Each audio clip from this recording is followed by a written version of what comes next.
La transición española es un proceso histórico que va más allá de la versión oficialista, aquella que solo habla de prohombres de Estado en la corte del Borbón Juan Carlos I. La transición fue un proceso que afectó a millones de personas y cuyas consecuencias hoy siguen formando parte del llamado Reino de España. Para muchas de estas personas, la transición fue, y sigue siendo, un tiempo amargo, pero también un periodo de silencios que hay que gritar y de vivencias que hay que compartir. Porque la transición española tiene muchos protagonistas y muchas realidades. Realidades y vivencias, como la de la familia de Valentín González Ramírez.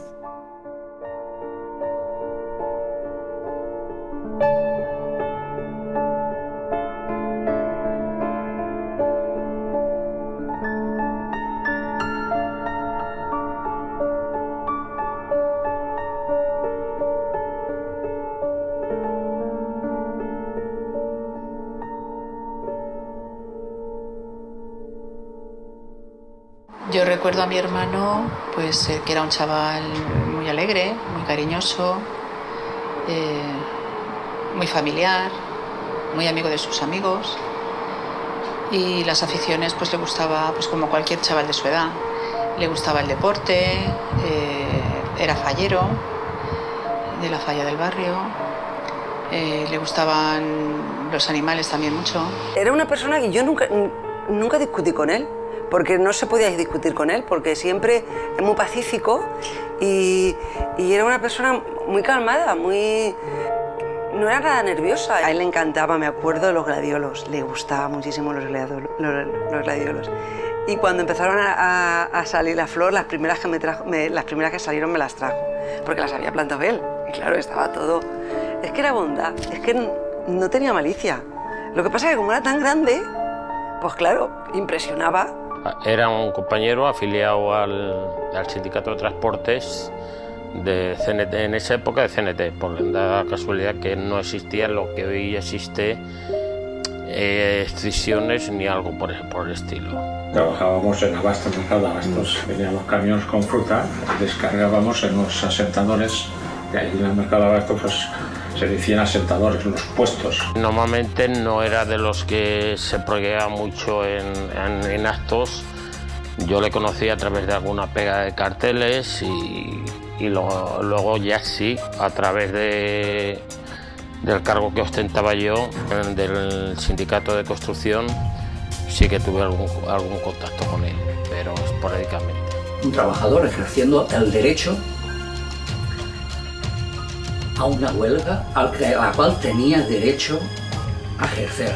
Será la casualidad, tendría que rebuscar papeles para saber en qué fechas y luego salió la legalización de la huelga. Pero yo creo que eran muy pocos días antes. O sea que sería una de las primeras huelgas que supuestamente estaba avalada por esa supuesta ley que protegía a ese derecho, al derecho de ejercer la huelga, porque siempre ha estado prohibida por el franquismo, era motivo de cárcel.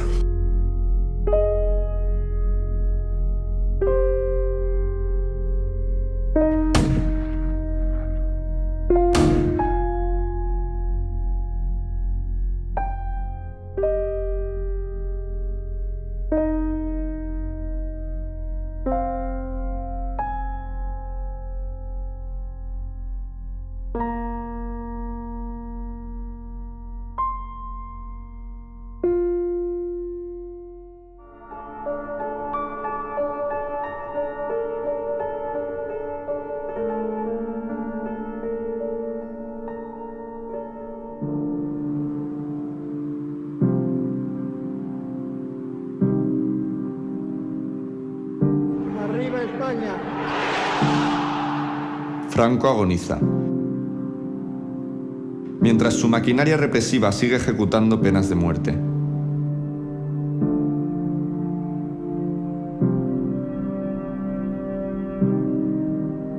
Juan Carlos I, heredero del reino por las leyes franquistas, comienza a mover los hilos en las altas esferas del poder. A las reivindicaciones estudiantiles y obreras se unen los colectivos feministas, de homosexuales y lesbianas o pacifistas y antinucleares. La Asamblea de Cataluña convoca a 1 millón de personas en 1976 pidiendo libertades nacionales. Las movilizaciones aumentan, desde Euskadi a Andalucía, desde Galicia al País Valencià. Pero el posfranquismo sigue matando, reprimiendo y encarcelando, mientras en la calle se exige a gritos libertad y amnistía. ¿Qué será? Hoy son piedras, es cosa de pensar. Vamos caminando, los puños cerrados y los corazones alzados. Vamos por el río. Eran unos tiempos convulsos, lógicamente, es decir, la transición no fue... No vino así regalada del cielo, ni fue un paseo en barca, ¿no? Aquello había que trabajárselo mucho y había muchísimos colectivos de todo tipo, no solo sindical, sino también político, lógicamente, pero también social. La transición llega como un agotamiento del modelo político y detrás de ese agotamiento del modelo político hay una crisis económica larvada, que es la que está provocando la subida de precios del petróleo. La cuestión concreta está que los partidos de izquierda, el Partido Comunista y el Partido Socialista, mayoritariamente aceptan el arbitraje del rey al pactar esta salida, que lo pactó Marcelino Camacho, los dirigentes de Comisiones Obreras, dirigentes del Partido Comunista, los dirigentes del Partido Socialista, Felipe González y Alfonso Guerra sobre todo, los que tenían realmente en ese momento peso. Al pactar eso, lo que les sobraba era la movilización. Había que desmontar las movilizaciones para garantizar que los despachos funcionaran.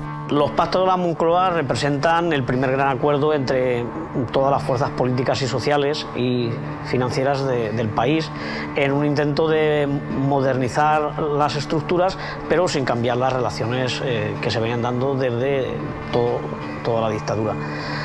Por un lado, se trataba de que avanzáramos hacia una democracia homologable con Europa. Para eso estaba previsto que entrásemos en la Unión Europea, o mercado común que se llamaba al principio, y también en la estructura militar, en la OTAN, que eran 2 requisitos básicos para que nos dejaran jugar con los mayores, ¿no?, que podría decirse en lenguaje coloquial. Y por medio de esos pactos, pues, se deja todo como estaba, es decir, los jueces son los mismos jueces que habían estado con Franco, los militares y los directivos de la policía tampoco son depurados.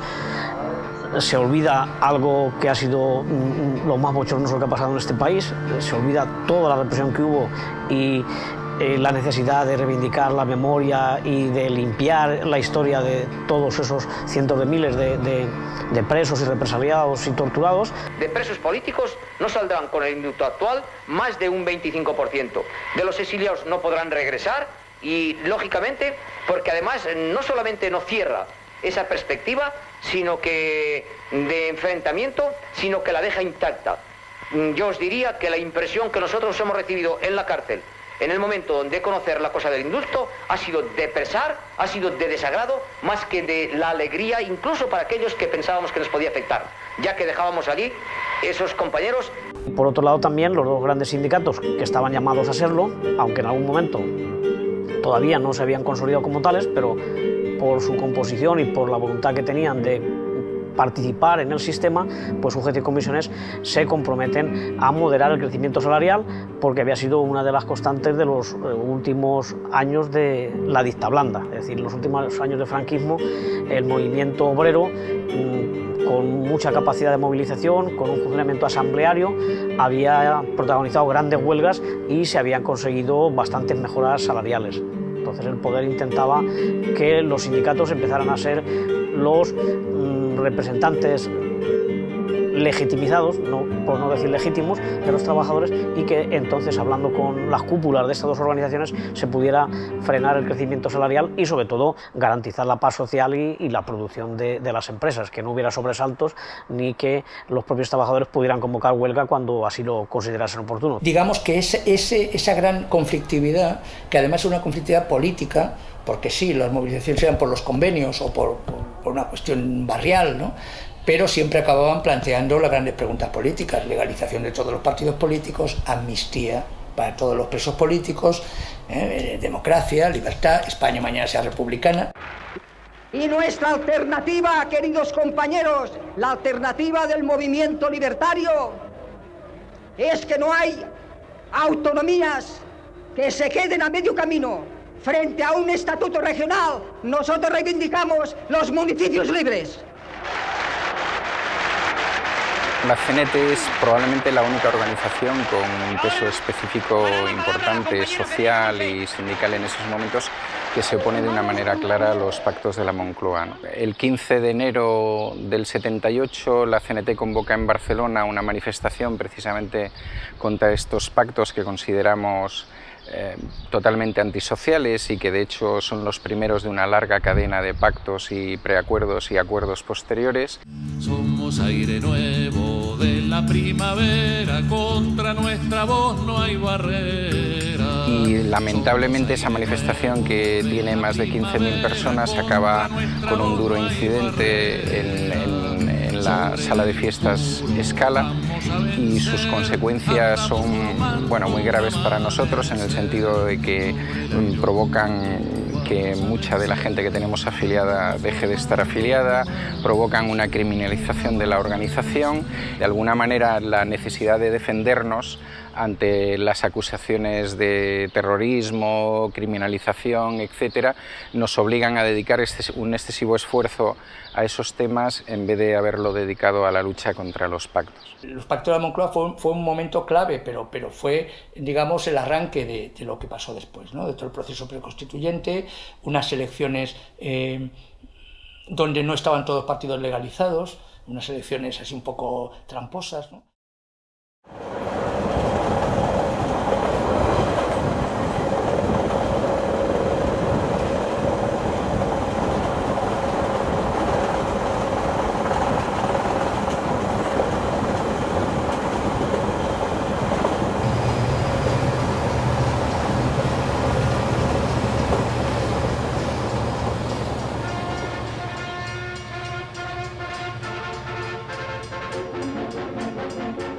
Tras 20 años de autarquía económica fascista, el hambre y la más oscura de las realidades se ha abatido sobre la población, a la vez que el contrabando y la corrupción han ido enriqueciendo a las familias más allegadas al régimen, mientras este pagaba a la banca y a determinadas multinacionales occidentales la ayuda militar y económica prestada al golpe de Estado del 36. Franco aguantó el tirón, tuvo la enorme suerte de que se produjo la ruptura enseguida entre los Estados Unidos y la Unión Soviética, con lo cual él volvió a jugar sus cartas con suerte y con astucia, y en concreto la carta del anticomunismo, el país más anticomunista del mundo. Y así aguantó hasta que Estados Unidos fue viendo que, debido a la situación estratégica de España, muy importante y muy buena, en el oeste de Europa y en el sur de Europa, y con costas al Atlántico y al Mediterráneo, pues le interesaba tener a Franco dentro de sus siervos, de sus obedientes curritos. Y además gastaban dinero y en los bares y en tal, y en las prostitutas y no sé qué. Bueno, esto fue la España de aquellos años 50 terribles, de hambre, de penurias, con la soberanía española vendida directamente a Estados Unidos. Durante muchos años la economía española había sido autocentrada, muy centrada en sí misma, no tenía posibilidades de relacionarse mucho con otros países, y gradualmente, desde que en 1953 Estados Unidos reconoció de facto el régimen de Franco, pues se había ido percibiendo la necesidad de ir gradualmente abriéndose, y sobre todo con los ministros del Opus en aquella época, pues se hizo un plan de estabilidad, de ajuste, y basado ya en las recomendaciones del Fondo Monetario Internacional, para que la economía española se ajustara por un lado y se abriera por el otro. Y fue el comienzo del proceso de industrialización de la economía española. El desarrollismo franquista crea la clase obrera, crea una clase obrera diferente, producto de ese vaciamiento, esa inmigración que hay del campo a la ciudad, que es la que conformará la morfología de todas las capitales de la península. Su situación vital, o sea, está afectada por cuestiones tanto de trabajo como de vivienda. Está obligado a vivir en extrarradios que no tienen ningún tipo de servicios. Se conforma al mismo tiempo una lucha de fábrica, una lucha vecinal. Y a través de esas luchas aparece una clase obrera nueva. En un principio muy moderada, muy reformista, muy ligada a los aparatos. Hay que decir que el Partido Comunista sabe recuperarla, sabe introducirse en ella y aprovecharse de ese tipo de moderación para tratar de usurpar su representación. El resultado es que lo que en un principio es una organización independiente, como eran las comisiones obreras, una organización espontánea, pasa a estar dominada por el Partido Comunista. Yo pisaré las calles nuevamente de lo que fue Santiago ensangrentada y en una hermosa plaza liberada me detendré a llorar por los ausentes. Este movimiento obrero cogerá una cierta madurez ya en los años 70. En los años 70 es cuando ya hay una segunda generación de obrera que ha acumulado la experiencia de la anterior. Y esta experiencia ya rompe con una tradición reformista e integrada, ya planteas problemas de cambio. Hay que decir que en el resto de Europa y en América, si ya se dan procesos revolucionarios, ha pasado mayo 68, ya se habla de autogestión, se habla de consejos obreros, no solamente se habla de sindicatos libres y de democracia, sino se habla también de socialismo. Y entonces ahí se va conformando dentro de la clase obrera un sector, porque no llega a ser toda la clase obrera, eso es evidente, hay un sector radicalizado, joven, radicalizado, que piensan que se ha de hacer una crítica al capitalismo desde dentro mismo del capitalismo, que es ya no solo una lucha sindical, sino también y sobre todo una lucha política o filosófica que trasciende mucho más de lo que sería el mero trabajo de las fábricas. Lluitarem per l'utopia, tant si volen com si no. No acceptem la jerarquia dels que imposen l'opressió.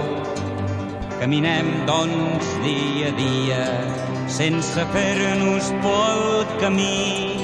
Treballant amb alegria, obtindrem el noble fi.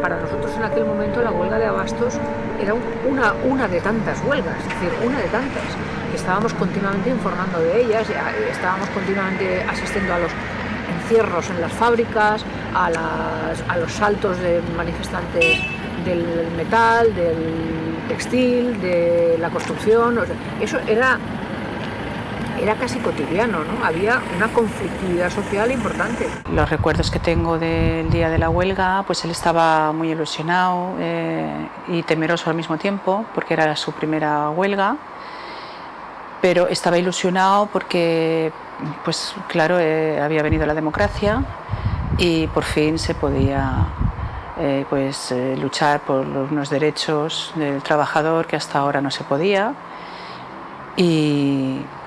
Y eso, el día de la huelga, pues estaba él entre entusiasmado, temeroso, pero él quería ir a la huelga porque, claro, era su obligación, él tenía que estar allí con sus compañeros y fue. Nosotros teníamos un cobrador y, claro, todos los días o cada 2 días pasaban por los puestos esos con la factura de lo que habíamos hecho para que nos pagaran. Y pagaban, algunos pagaban, otros no pagaban. Y a última hora pagaba quien pagaba y claro, se acumuló esa deuda. Dice, si no nos pagan no podemos cobrar la extra. Y por eso fue la huelga. Estábamos comiendo en casa y íbamos a la huelga. Y yo le dije, digo, quédate en casa, no vengas. Iré yo solo. Y él se empeñó en que sí, que quería venir por por guardarme a mí o las pautas o no sé qué me dijo que quería venir y yo le dije que no. En la cena, cuando ya no se iba a ir de casa, le dio a mi madre un beso y le dijo que mamá, dame un beso por si es el último.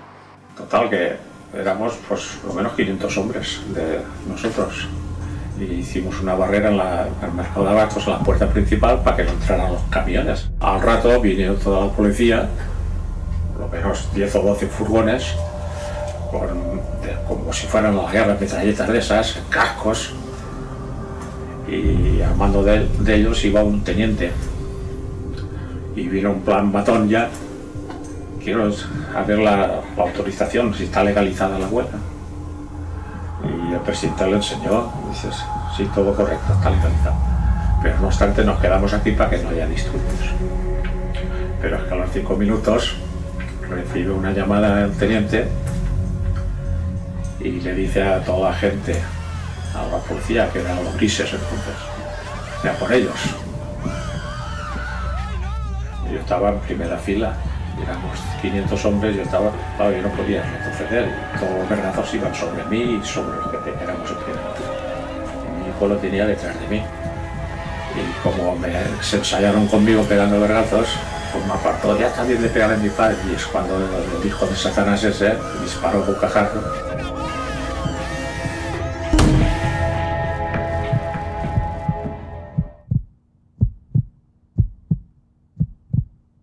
Y le pegó una mezcla en el corazón y le reventó la vena aorta, porque en mis brazos se desplomó y le salió un hilillo de sangre por ahí y se desplomó y cayó al suelo.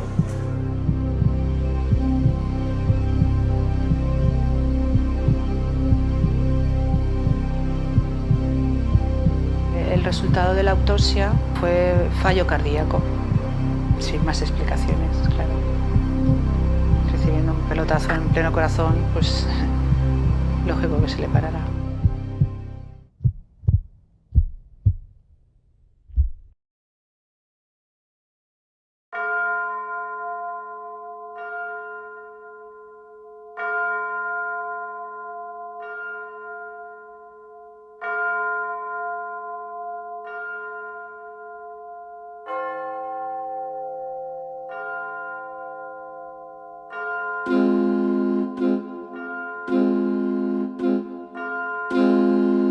Cuando llegamos al cementerio, pues mi madre, la mujer, pues era creyente y ella quería que se hiciera una misa, como en cualquier entierro, allí en la capilla del cementerio mismo, y el cura pues no quiso hacerla. No sé si es que se asustó de ver tanta gente o no tengo ni idea de por qué, pero vamos, se negó a hacer la misa.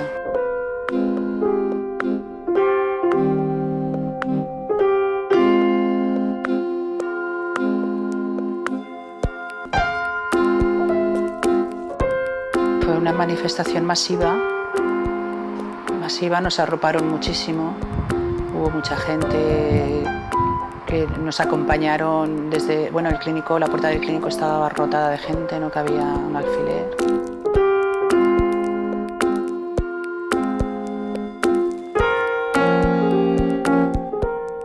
Y el día de la huelga se cerró como se cerró en todos los sitios y es que era una nube, yo veía conforme íbamos pasando por todo el centro, es que estaba todo cerrado.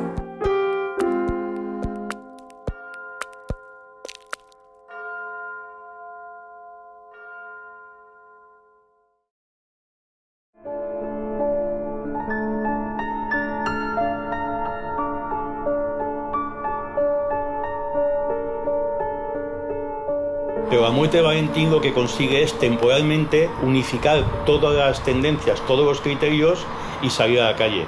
Vamos, aquello fue una conmoción. Yo creo que la policía, el gobernador civil no eran conscientes, claro, nadie esperaba ese resultado, no eran conscientes del efecto rebote que podía haber a nivel de movimiento y a nivel social. Las organizaciones, aparte de que seguramente estaban dispuestas a convocar una huelga general en repulsa por este asesinato, pero se vieron ya empujadas por lo que se sentía en la calle, ¿no? ¿Cómo no vamos a denunciar eso? Porque hoy es el de la CNT, mañana será el de la UGT o el de comisiones o el de la FESUD.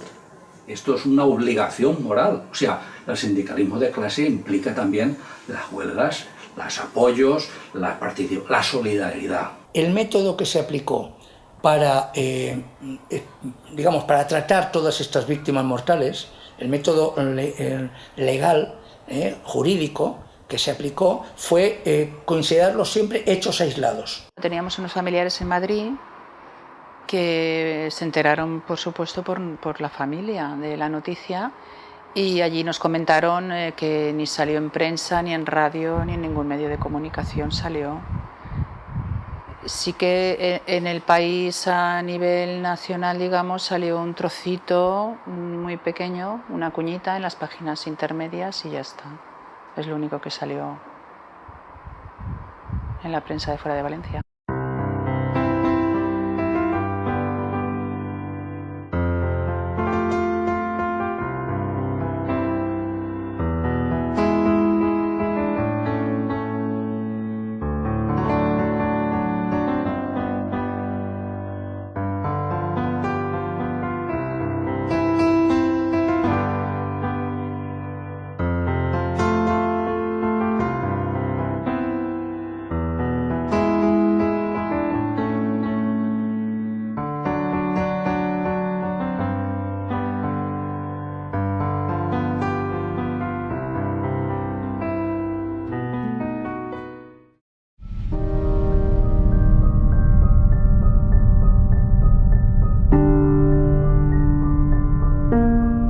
Cuando hice mi tesis doctoral sobre la violencia en la transición, llegué a contabilizar 591 muertos con nombres y apellidos, víctimas de la violencia política. Significa, víctimas de bandas, de grupos incontrolados de extrema derecha, 188. Víctimas de la represión en la calle por la policía, en cargas policiales, 58.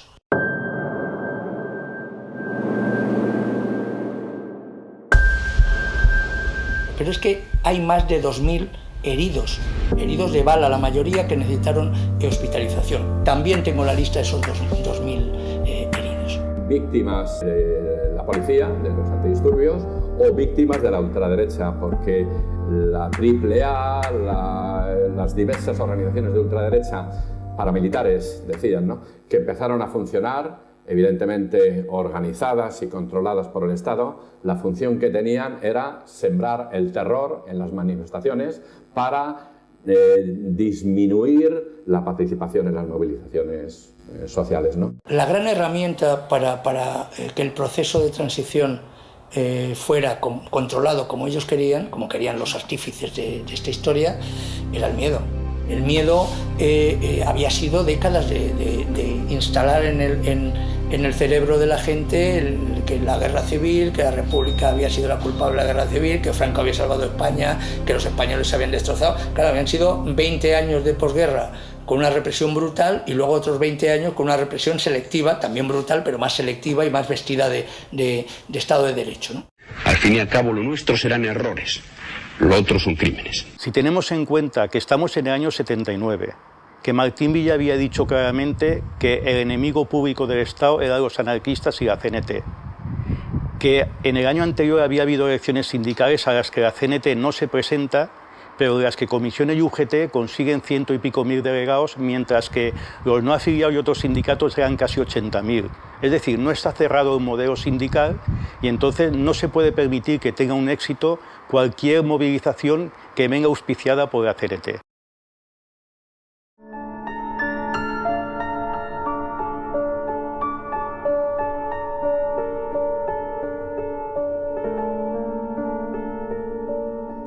De los días del juicio recuerdo que sí, mi padre lo llamaba el abogado, vamos que tienes que declarar, y se lo llevó varias veces y tal. Cada vez que íbamos en la glorieta había al menos 15 o 20 furgones con policía, con cascos, ametralleta y todo. Y yo le decía al abogado, digo, ¿esto qué es? Que esperaban un atentado mío. Ya ves, que yo iba solo. El abogado nos avisó un domingo por la noche a última hora, nos llamó por teléfono a casa, que el juicio se celebraba al día siguiente por la mañana a primera hora.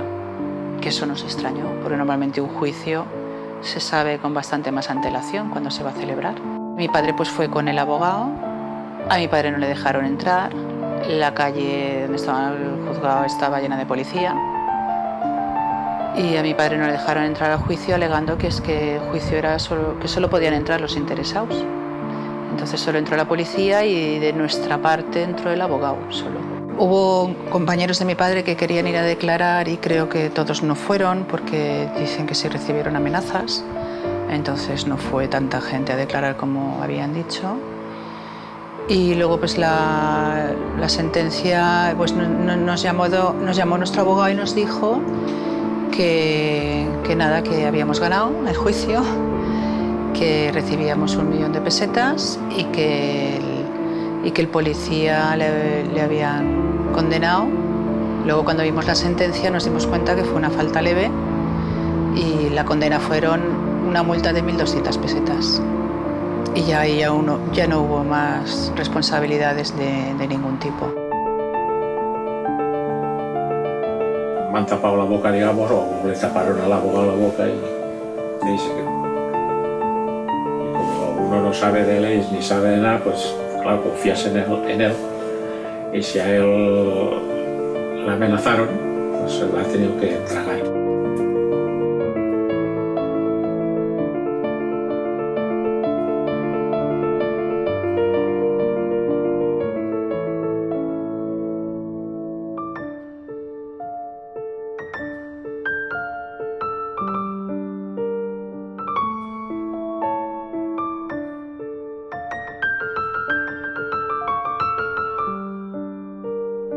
Para mí fue el gobernador, porque claro, si da la orden de que estamos de eso y luego llama y les dice que eran por nosotros y empezaron a tirar bombas de humo, de esos botes de humo. Y venga el vergazo y tiros al aire, bueno, aquello parecía una guerra calma. En ese contexto no se puede decir que es una desgracia, no, es un asesinato, es un crimen de Estado con unas connotaciones y con unas decisiones políticas para que la CNT, después del caso Escala, después de algunas situaciones que se habían dado, tuviera el mayor desprestigio posible.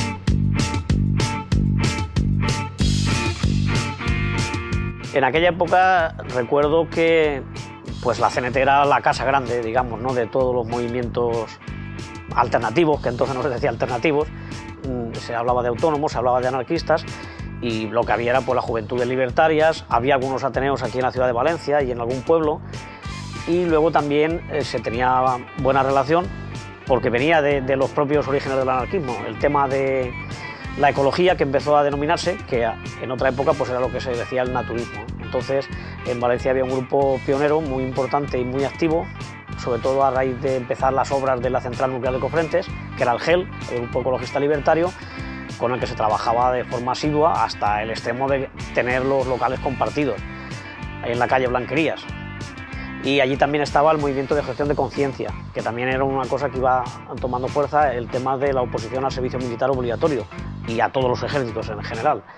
Y luego, durante los años que estuvo activo y muy activo además, el movimiento de la COPEL, de los presos en lucha, fue un movimiento también importantísimo para dignificar la vida y las condiciones de los presos. La CNT de los finales de los 70 está marcada por varias problemáticas, aparte de la problemática general externa, ¿no? Es decir, las luchas sindicales y sociales del momento, que nos influyen de manera decisiva, pero también nuestras cuestiones internas, que una parte de ellas vienen motivadas por las discusiones, debates o enfrentamientos, si así lo queremos decir, con nuestro exilio, cosa que era bastante normal en otras organizaciones también llamadas históricas o que tenían referentes históricos. Había una referencia lejana para la gente joven de lo que era la CNT, pero lógicamente se rompió la cadena de transmisión de lo que eran las luchas sindicales, las asambleas. Entonces la gente joven un poco busca otros referentes y es aquí cuando aparecen lo que serían los grupos autónomos. Había una CNT que estaba en el exilio, en Toulouse sobre todo, que tenía sus sindicatos aquí reconocidos, pequeños núcleos, pero luego hubo otro sector incluso más amplio de gente joven que ni siquiera había entrado todavía en contacto con la CNT, digamos, oficial o la que venía de la clandestinidad y venía del exilio, y tenía otra forma de hacer las cosas, ¿no? Fruto de los cambios que ya se estaban experimentando en el país, de la contracultura, de la gente que hacía comunas alrededor de ajo blanco, de alfalfa, de toda este contrapoder, esta eclosión de espíritu libertario de la juventud, del movimiento hippie de mayo del 68, todo eso había calado aquí también. Y los compañeros del exilio pues estaban un poco como manteniendo la llama de la CNT durante 40 años, ¿no? Entonces, evidentemente, en esos 40 años el mundo y las ideas y la forma de hacer las cosas habían evolucionado muchísimo. El problema de la CNT es que está en un momento de tensión y de contradicción, de expulsiones, de preparación del Congreso, de diferentes corrientes que se enfrentan entre ellas, con perdón de la vida de Brian, pero llevado al terreno sindical.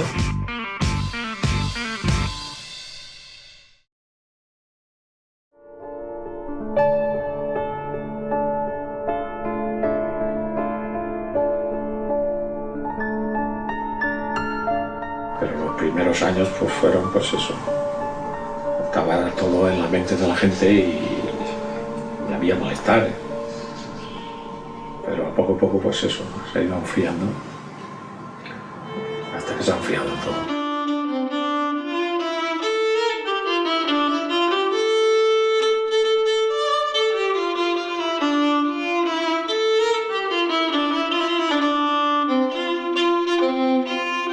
Al cabo de 10 años de la muerte de Valentín, en el año 89, la CGT, a raíz de la sentencia de las siglas, ya no se llama CNT renovada, sino que se llama CGT, y se hace el primer acto reivindicativo de la muerte de Valentín. Y ya se empiezan a hacer actos, se empieza a reivindicar la figura de Valentín como uno de los emblemas de la represión anticenetista. Se pide lo del instituto, que no ha llegado a buen puerto, se consigue poner hace pocos años la placa, pero tengo que decir que durante muchos años la administración ha estado en contra de cualquier reconocimiento.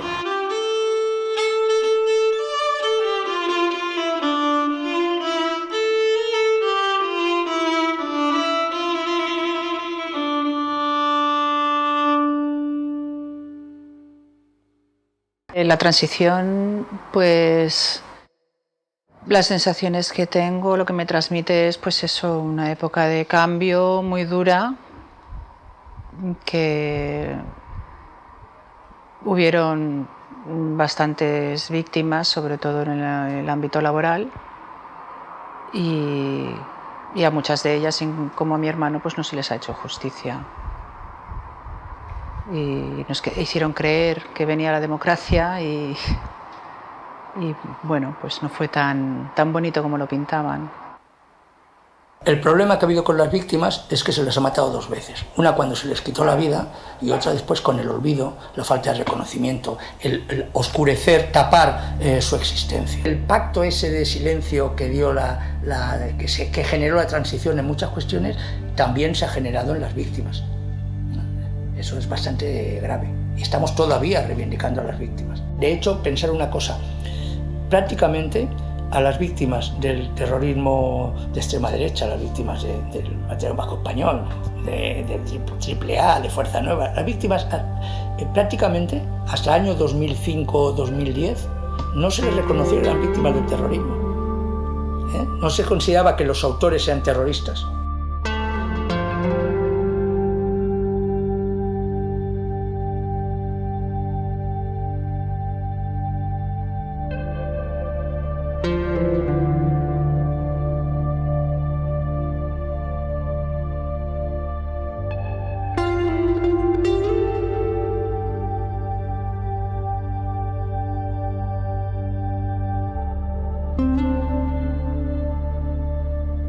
La imagen que se ha transmitido a lo largo de todos estos años de la llamada transición democrática, que yo llamo transacción, es aparte de modélica, como decíamos antes, una imagen idílica en la cual un señor maravilloso, que era el anterior rey, junto con una serie de personajes también magníficos que gobernaban las principales organizaciones, fueron capaces de llegar a una especie de acuerdo genérico por el bien del conjunto de la población española.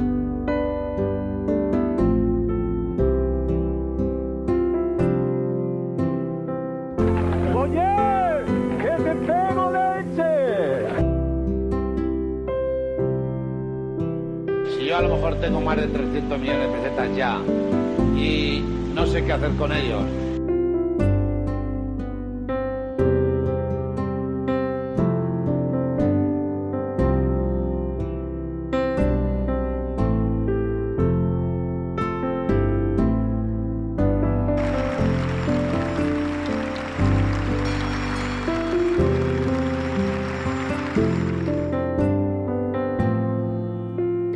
Casi esos 35 o 40 años después, hoy podemos ver quién perdió las plumas y por qué, y a cambio de qué se produjo toda esa transición modélica. Y yo creo que ese relato lo que hace es olvidar a toda la gente que participó en ese proceso, que probablemente no queríamos ese tipo de transición, que sufrimos nuestras bajas, nuestras muertes y nuestras prisiones y nuestras opresiones diversas, toda la gente que planteábamos una clara ruptura del sistema anterior, pero en muchos casos también del sistema capitalista. Yo la impresión que tengo es que el Partido Comunista ya en los años 50 había hecho una opción. A mí aquel libro de Carrillo que leí fuera de España, después de Franco, me hizo mucho impacto, porque claramente ya había la voluntad de un pacto.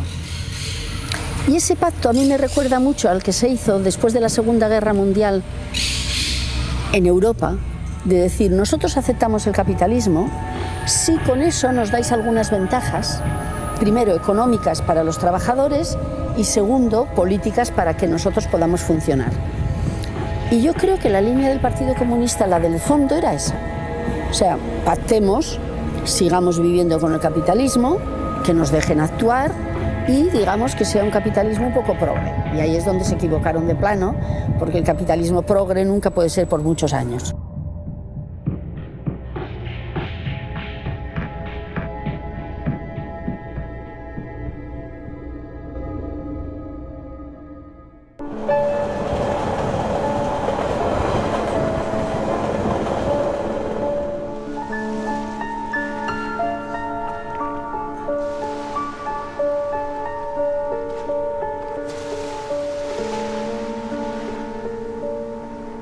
El futuro respecto a la gente joven y mi hijo, pues no lo veo muy alentador.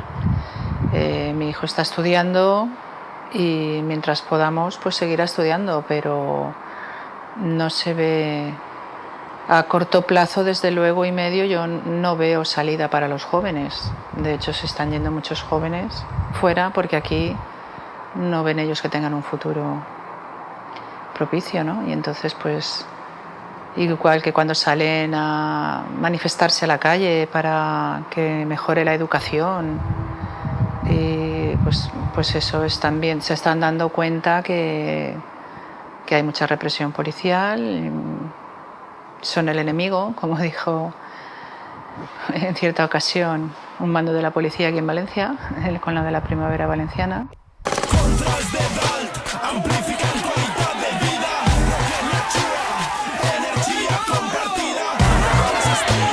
Detenciones contra el suelo o con la cabeza pegada al furgón policial. Y golpes. Y más golpes. Y enfrentamientos. Y no solo entre jóvenes y policías.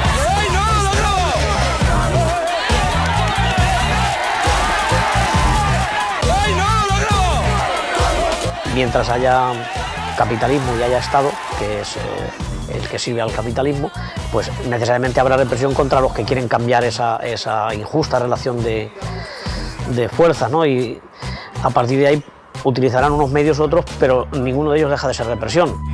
Soy médico, por favor. Estaba a salvo de lo que pudiera ocurrir en el caos. ¿Por qué le han detenido? ¿Le han detenido? No puede venir mi madre conmigo.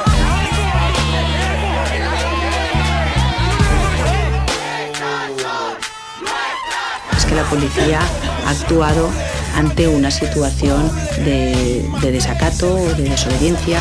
Intentar que lo de hoy se haya quedado en una anécdota que no se vuelva a repetir.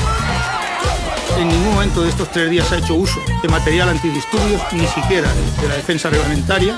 Se ha respondido a acometidas físicas pues, con fuerza física, de agresividad. proporcionalmente, pues exige una respuesta comedida y mesurada desde nuestro punto de vista.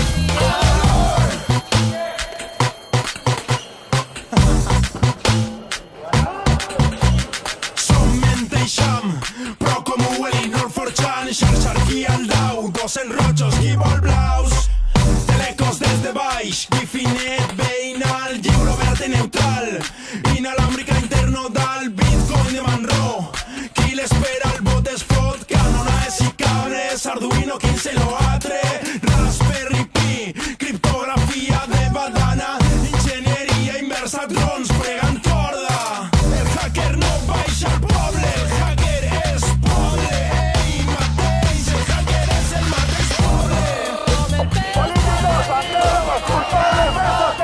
Los mercados es un eufemismo para decir los grandes capitales. Como lo de grandes capitales queda feo, pues estamos hablando de la economía de mercado en lugar de hablar de capitalismo. Ahora con la crisis no les ha quedado más remedio que aceptar que es una crisis del capitalismo, pero ante mucho tiempo siguen hablando de la economía de mercado en lugar de hablar de la economía capitalista, que es lo que realmente es.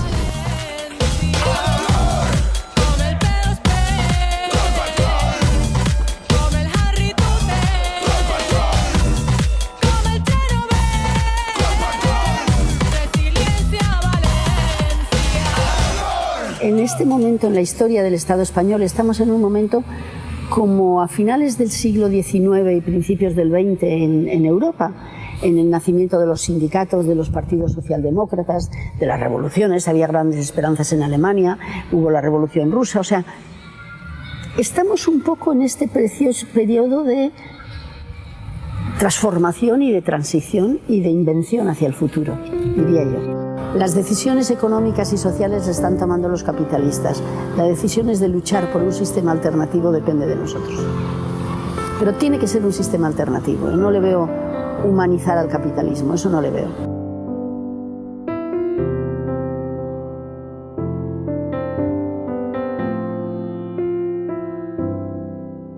Por suerte, o sea, tenemos un desapego importante en muchos sectores de la sociedad hacia el capitalismo y de la desconfianza también, que no hemos hablado aquí, hacia la religión y sus proyectos patriarcales, sexistas, etcétera, y homófobos, lógicamente.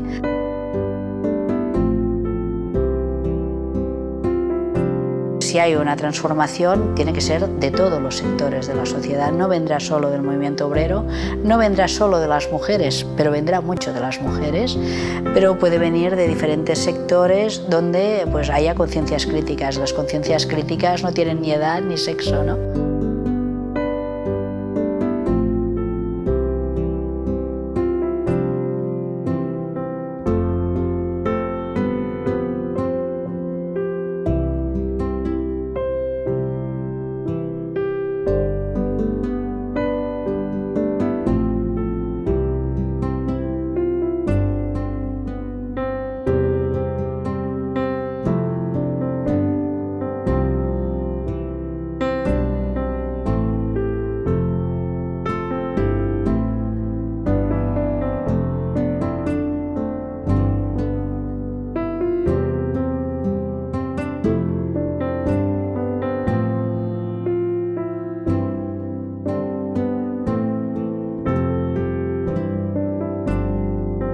Yo pienso un poco como pensaban los anarquistas de finales del siglo XIX, que antes era más importante una revolución de cerebros y que era el paso previo importante a lo que sería la revolución social.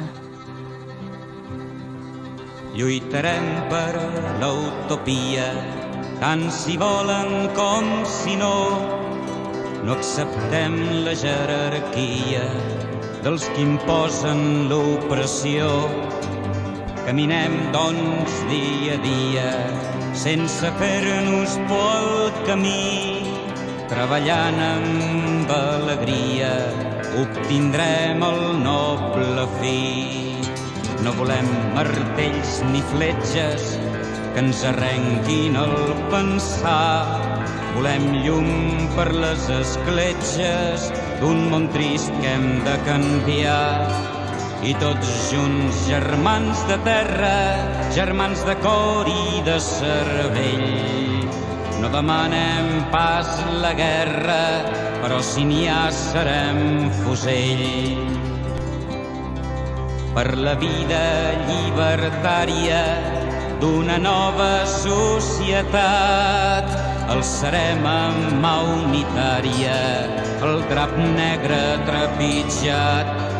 Lluitarem per a la rosada d'un nou món lliure i valent, on la por serà esborrada i viurà feliç la gent.